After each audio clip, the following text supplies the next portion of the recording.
வணக்கம் தலைமைகளே. ஒரு மதிப்பு மரியாதை எல்லாமே நம்மளை தேடி வரணும். நம்மளா போய் தேடி போவதோ அல்லது நம்மளே வீணாக பேசிக்கொள்வதோ, நான் மதிப்புக்குரிய மனிதன் சொல்வதோ ஒரு நகைச்சுவைக்கு உரியது. ஆனால் நம்ம பிரதமர் மோடிஜியை தொடர்ச்சியாக உலக தலைவர்கள் தேடி வருவது, அவர் முதலிடத்தில் இருப்பது தொடர்ந்து கொண்டே இருக்கிறது. இன்னைக்கு இப்படி ஒரு மோடிஜியை மதித்து பேசியதன் மூலமாக இந்த உக்ரைன் ரஷ்யா சண்டை நிற்கும் தோணுது. நம்முடைய ஆசையெல்லாம் அதுதான். அது யாராக இருந்தாலும் சரி, போர் தவிர்க்க இயலாது. நான் என்ன சொல்றீங்க, நான் போரை பற்றியே பேசுறேன்னு. போரை விரும்பாத நபர் நான். ஆனால் தவிர்க்க இயலாமல் வரும்போது தான் அந்த போர் நிர்பந்தமாகிறது. கடுமையான தாக்குதலை நடத்தணும்னு சொல்லி நான் பேசுவேன். யாரும் கண்ணும் படாமல் இருந்தால் நிச்சயமாக இந்த உக்ரைன் ரஷ்யா சண்டை நமது மத்தியஸ்தின் மூலமாக, மோடிஜியின் மூலமாக இது நிற்கப் போகிறதுன்னு தெரிய வருது. ஏற்கனவே நான் பதிவு கொடுத்திருந்தேன். பிரேசிலுடைய அதிபர் லூலா லூயிஸ் சொல்லியிருந்தாரு, நான் ட்ரம்ப்பை அழைத்து பேச மாட்டேன், மாறாக மோடிஜியை அழைத்து பேசுன்னு சொல்லியிருந்தாரு. இன்னைக்கு அதற்கடுத்து உக்ரைனுடைய அதிபர் ஜெலன்ஸ்கி அவராக மோடிஜியை டெலிஃபோனில் அழைத்து நீண்ட நேரம் பேசியிருக்கிறார். நீண்ட நேரம் பேசி அவருடைய ஆதங்கத்தை எல்லாம் கொட்டியிருக்கிறார். ஒருவேளை இது முதல் தொடக்கமாக இருக்கலாம் போர் நிற்பதற்கு. யாரும் இது குட்டையை குழப்பாம இருந்தாங்கன்னா நிச்சயமாக போரை நிறுத்துவேன் அப்படின்னு சொல்லி மோடிஜி உத்தரவாதம் கொடுத்திருக்காரு. நம்முடைய விருப்பம் அதுதான். போர் நிற்கணும் தான் நம்மளாம் நினைக்கிறோம். சரி, ஏன் ஜெலன்ஸ்கிக்கு இந்த மனமாற்றம்? எல்லாருமே இப்போ மோடிஜியோட வலிமையை புரிஞ்சிருக்காங்க. உலக அளவில் இப்போ அடுத்தடுத்து போயிட்டே இருக்கு புகழ். முக்கியமாக ஒன்று இருக்கு.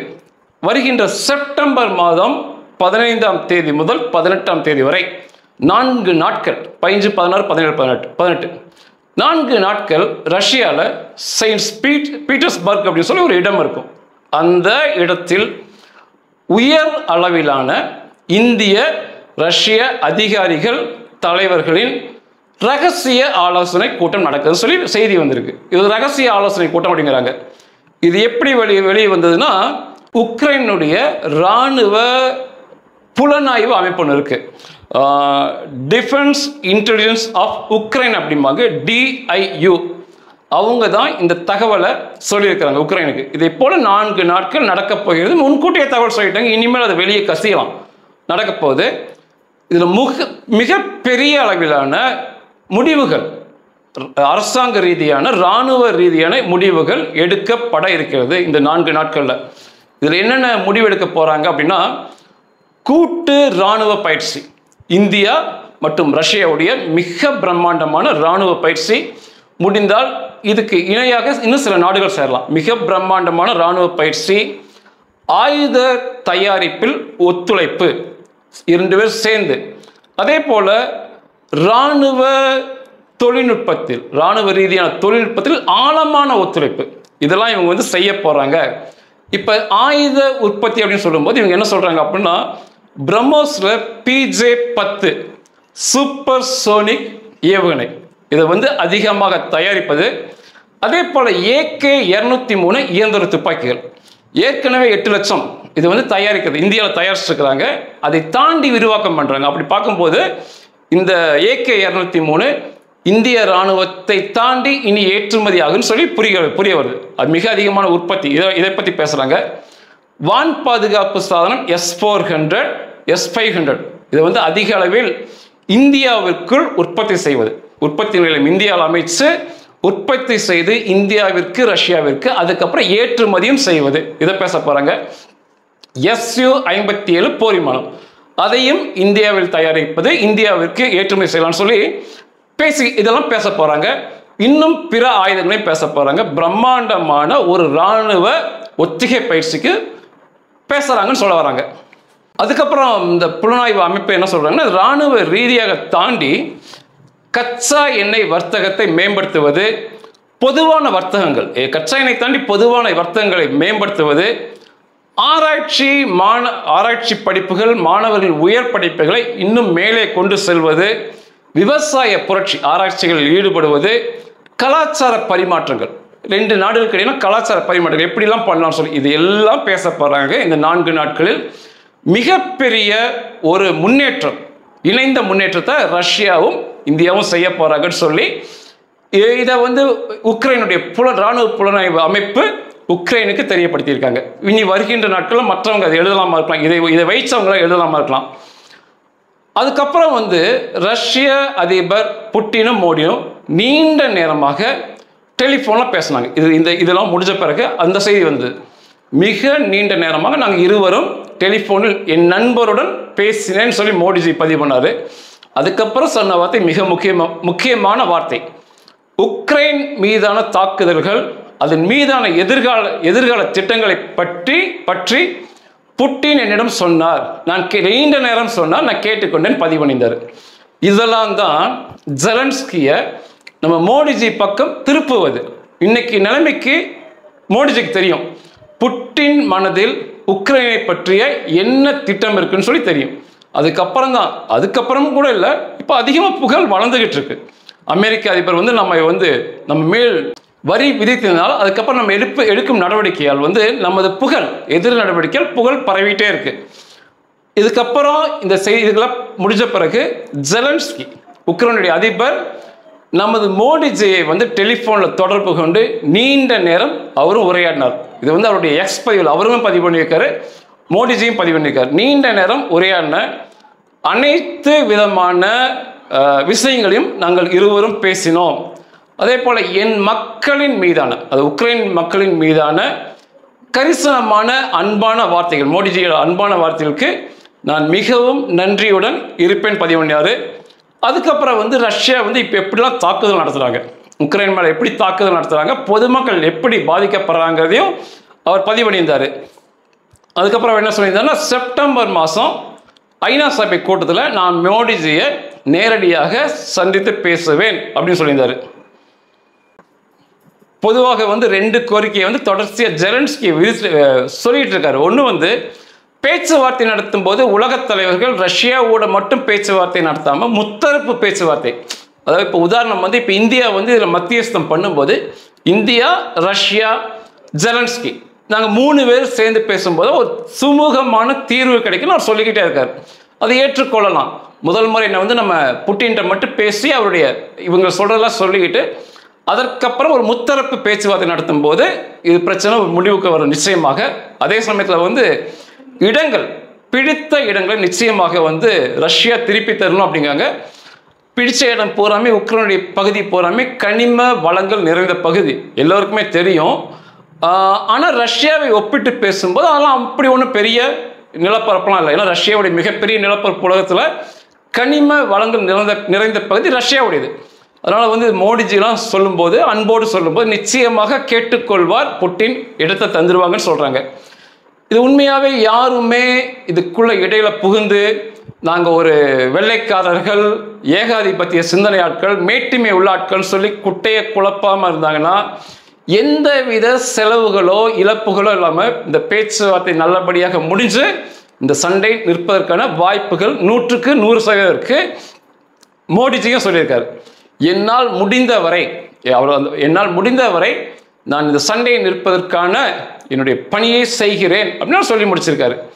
இப்போ வந்து இந்த உலகத்தில் இந்த அமெரிக்காவை தாண்டி உறவுகள் விரியுது. இந்தியா, சீனா, பிரேசில், ரஷ்யா இவங்களாம் ரொம்ப இறுக்கமாக, ஈரான் ரொம்ப விருப்பமாக இதில் இணைஞ்சிட்டு இருக்காங்க. இப்போ உறவுகள் விரிஞ்சிட்டு இருக்குது. வரும் காலம் வந்து ரொம்ப குளிரான காலம். அந்த பகுதிகள், ரஷ்யா உக்ரைன் பகுதிகள் கடும் குளிராக இருக்கும். நமக்குலாம் தெரியவே தெரியும், அவ்வளோ கடும் குளிர். இதில் வந்து அவங்க கஷ்டப்படாமல் இந்த சண்டையை பேச்சுவார்த்தை மூலமாக நிப்பாட்டி அந்த 2 தரப்பு மக்களுக்குமே ஒரு சுமூகமான ஒரு நல்ல வாழ்க்கையை ஏற்படுத்தி கொடுக்க வேண்டும் என்று நினைக்கிறேன். நமது தலைவர் பாரத பிரதமர் வந்து தேடி உலகத் தலைவர்கள், அதுவும் போர் நடக்கின்ற சூழலில் எங்கெங்கேயோ போய் வருஷக்கணக்காக முடியாது, இப்போ நம்மகிட்ட வந்திருக்காரு. ஒரு நல்லபடியாக இது முடியணும், சண்டை நான் நிறுத்த வேண்டும் விரும்புகிறேன். மோடிஜி புகழ் இன்னுமே உலக அளவில் முதல் இடத்துக்கு, இன்னும் உச்சமான இடத்துக்கு செல்ல வேண்டும் என்று விரும்புகிறேன். கூடுதலான ஒரு சர்வதேச அளவிலான செய்தி, ஒரு அமெரிக்க முக்கிய தலைவர் வந்து நம்ம இந்தியாவுக்கு ஆதரவாக மோடிஜியை புகழ்ந்து பேசுனது ஒரு கூடுதல் மகிழ்ச்சியான செய்தி. ஒரு நல்ல தீர்வுமே அவர் பேசியிருக்காரு. எனக்கு நீண்ட காலமாக ஒரு சிந்தனை இருந்துச்சு, இந்த பாகிஸ்தானுடைய அணு ஆயுதங்களை எப்படி காலி செய்வது. அணு ஆயுதம் செய்வதற்கு முன்னால் அடிச்சிருந்தா அணு கட்டமைப்பு அடிச்சிருக்கலாம், அணு உலைகளை அணுக்கரு உலைகளை அடிச்சிருக்கலாம். இப்போ அவன் அணுகுண்டா செஞ்சுக்கிட்டான். இப்போ என்ன பண்ணுறது என்று ரொம்ப நாளாக சிந்தனை ஓடுது. அதை வந்து பூஜ்ஜியமாக்கணும்னு நான் நினைப்பேன். ஆனால் எப்படி செய்வது அப்படி யோசிச்சுருந்தேன். அதுக்கு ஒரு நல்ல வழியை அந்த மனிதர் பேசியிருக்கார். அவர் முன்னாள் பென்டகன் அமெரிக்காவுடைய பாதுகாப்பு துறையுடைய சேர்ந்த அதிகாரி மைக்கேல் ரூபன் அவருடைய பெயர். நான் ஏற்கனவே இந்த மைக்கேல் ரூபனை பற்றி ஒரு செய்தி, அவர் இந்தியாவுக்கு சாதகமாக பேசினதை நான் பதிவு பண்ணியிருந்தேன். இன்னைக்கு வந்து ஒரு அருமையான கண்டனத்தை அவர் பதிவு பண்ணியிருக்கார். அமெரிக்காவுக்கு எதிராக, பன்றி பாகிஸ்தானுக்கு எதிராக. இதுக்கெல்லாம் மூல காரணமாக அமைந்த இஸ்ரேலுடைய உளவுத்துறை. இவன் இந்த பன்றி அமீர் நிச்சயமாக பிரச்சனையை பேசுவான்னு சொல்லி அருமையாக உள்ள புகுந்து இந்த செய்தியை உலகம் முழுவதும் இன்னைக்கு பரப்பி, இந்த உலகம் முழுவதும் இந்த பாகிஸ்தானுக்கு பெரும் கண்டனங்கள் நீ குமிஞ்சிட்டு வருது. அதை ஒட்டிய பேச்சு தான் இது. அதாவது அவன் வந்து ஒரு அன்பிரசிடென்டல் வேர்ட்ஸ் அப்படிம்பாங்க, அன்பார்லிமெண்ட் வேர்டுமாங்க. இதெல்லாம் பேசக்கூடாத வார்த்தைகள். எங்களை வந்து தாக்குதல் நடத்த முயற்சித்தால் பாதி உலகையே நான் இழுத்துட்டு போவேன்னு சொல்றது ஏற்றுக்கொள்ள முடியாது. இப்போ என்ன கேட்குறாங்க, பாதி உலகம்னா யார்?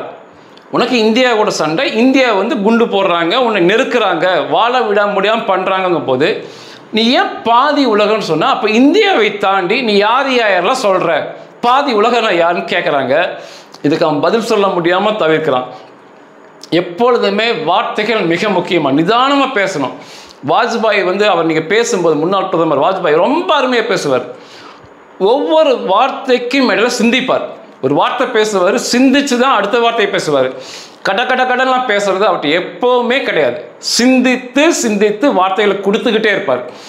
ரொம்ப ஒரு தரமான, எதிர்க்கட்சிகளாலும் புகழப்படுகின்ற ஒரு மனிதராக, ஒரு பெரும் மனிதராக அமைஞ்சார் அவர். இப்படி ஒரு டைம் பேசும்போது அமெரிக்கா அன்றைய அதிபர் காட்வில் சண்டை நடக்கும்போது பேசுகிறார். அவர் கூப்பிட்டு சொல்கிறார், ஒரு மிரட்டல் விடுக்கும் விதமாக, பாகிஸ்தான் உங்கள் மீது அணுகுண்டு தாக்குதல் நடத்தப் போகிறது, நீங்கள் சண்டையை நிறுத்தாட்டி அப்படிங்கும்போது மிக அருமையாக பதிவு பண்ணார் பதிலுக்கு. சரி, இரவில் வந்து அவன் பாகிஸ்தான் தாக்குதல் நடத்துகிறான். இந்தியாவில் பாதி இல்லைன்னு நான் வச்சுக்கிறேன், இந்தியாவில் பாதி போயிடும். ஆனால் விடியும் போது பாகிஸ்தான் என்ற ஒரு நாடு உலக வரைபடத்தில் இருக்காது அவர் பதிவு பண்ணார். இப்படி தான் பேசணும். இதுதான் சிந்திக்கும் மனிதர்கள் அர்த்தம். ரொம்ப வந்து நான் வந்து முழு உலகத்தை இழுத்து செல்வேன், இல்லை முக்கால் உலகத்தை இழுத்து கீழே கொண்டு போயிடுவேன், பாதி உலகத்தை அதை பேசலை. எனக்கு யார் எதிரி? பாகிஸ்தான்.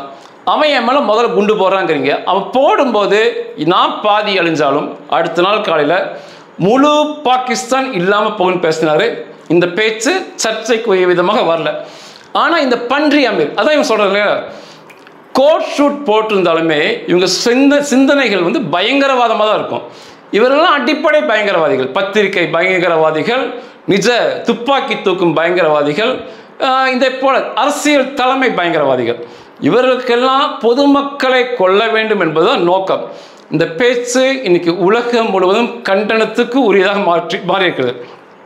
இதுக்கு வந்து இவர் என்ன பதில் சொல்லியிருக்கார், தீர்வு என்ன சொல்லியிருக்கார் மைக்கேல் ரூபன்னா, எப்படி ஒசாமா பின்லாடனை பாகிஸ்தானுக்குள்ள நேவி சீல் டீம் உள்ள போந்து அதிரடியாக கொண்டாங்களோ அதே போல அதிரடியாக உலக நாடுகள், ஏன்னா உலக நாடுகள் முழுசாக பேசியிருக்கான், உள்ள அதிரடியாக புகுந்து அந்த அணு ஆயுதங்களை கைப்பற்றி கொண்டு சென்ற வேண்டும்.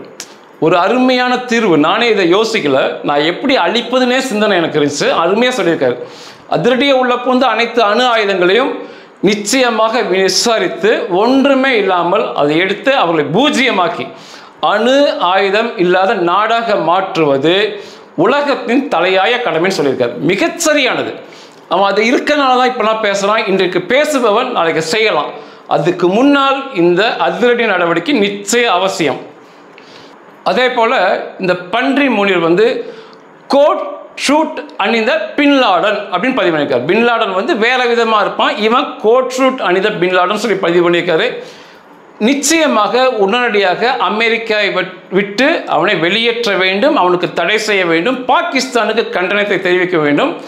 இந்த ஜனநாயக அமெரிக்காவில் உட்கார்ந்து கொண்டு அணுகுண்டுகளால் பாதி உலகத்தை அழிப்பேன் என்று சொன்னது, இந்தியாவின் அணைக்கட்டுகளை தகர்ப்பேன் என்று சொல்வதெல்லாம் ஏற்றுக்கொள்ள முடியாத வார்த்தை. பாகிஸ்தானுக்கு கடுமையான கண்டனைகளை கொடுக்க வேண்டும்.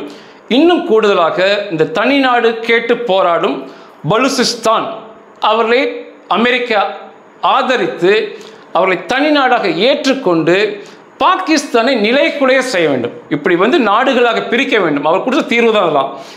பாகிஸ்தானை சில நாடுகளாக பிரித்து பாகிஸ்தானை நிலைக்குலைய செய்ய வேண்டும் அப்படின்னு சொல்லியிருந்தார்.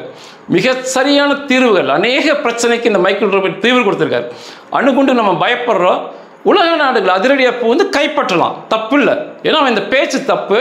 அதே போல் வந்து பாகிஸ்தானை வந்து வலுவிலக்கு செய்யணும்னா அது பல நாடுகளாக பிரித்து விடணும், பலுசிஸ்தான் உட்பட சொல்லியிருக்காரு. அதுக்கு போக வந்து மோடிஜிக்கு பாராட்டு தெரிவிச்சிருக்காரு. இந்த வரி விதிப்பு, ட்ரம்ப் தேவையில்லாம் செய்த வரி விதிப்பில் அவர் திடமாக எதிர்த்து நிற்பது பாராட்டுக்குரியது. மோடிஜிக்கு என் மனதார்ந்த பாராட்டுகள் தெரிவிச்சிருக்காரு. இப்போ நமக்கு ஒரு சந்தேகம் வரலாம், பலுசிஸ்தானை வந்து இவர் வந்து தனி நாடாக அங்கீகரிக்க வேணும்னு சொல்கிறாரு. ஆனால் ட்ரம்ப் வந்து தலைகீழாக பலுசிஸ்தான் விடுதலை இயக்கம் வந்து இன்னைக்கு முற்றாக தடைக்குள்ளாயிருக்கு. அந்த விடுதலை இயக்கம் தடைக்குள்ளாயிருக்கு, ரெண்டுமே தலைகீழாக இருக்குது. அப்போ எப்படி இவர் சொல்கிறது நடக்கும் அப்படின்னு நம்ம நினைக்கலாம். தலைகீழாக போயிட்டுருக்கு. இவர் தனி நாடு பலுசிஸ்தான் கொடுக்குறாரு. ட்ரம்ப் வந்து பலுசிஸ்தான் விடுதலை இயக்கத்தை தடை பண்ணுறாரு. தலைகீழாக இருக்குன்னா அதற்கும் ஒரு அருமையான தீர்வை கொடுத்துருக்காரு. வருங்காலம் அப்படி இருக்குன்னு சொல்லி நான் வந்து விரும்புகிறேன், வாழ்த்துகிறேன். இந்த அத்தியாயம் முடிஞ்சு புதிய அத்தியாயம் வரும். அந்த புதிய அத்தியாயத்தில் இந்தியாவுக்கும் அமெரிக்காவுக்கும் இடையேயான நல்லுறவு மிக சிறப்பானதாக இருக்குன்னு சொல்கிறார். ஓகே, நான் எதிர்காலத்தை நம்புகிறேன். அதனால் தேவையில்லாமல் ஒரு திட்டுவது, நிறைய பேர் என்ற கமெண்ட்டில் கூட சொன்னீங்க, நீங்கள் வந்து நம்ம ஒரு தகுதியான சேனல் நடத்துகிறோம், எல்லோரையும் ரொம்ப திட்டுறீங்க உரிமைகள்னு சொல்லி. அதனால் முடிந்தவரை அதை குறைச்சிக்கொள்கிறேன். இவர் சொன்ன வார்த்தையை நான் மனப்பூர்வமாக ஏற்றுக்கொள்கிறேன். இந்த அத்தியாயம் முடிந்து புதிய அத்தியாயம் வரும், சிறப்பானதாக மலரும் என்று நான் விரும்புகிறேன். இது வந்து அமெரிக்கா இந்தியா உறவு மட்டுமல்ல, நம்ம எல்லாத்துக்குமே நம்ம கஷ்டப்படுறோம், சிரமமாக இருக்கலாம். இந்த அத்தியாயம் முடிஞ்சு போயிடும், புதிய அத்தியாயம் நல்லபடியாக மலரும். நன்றிகள்.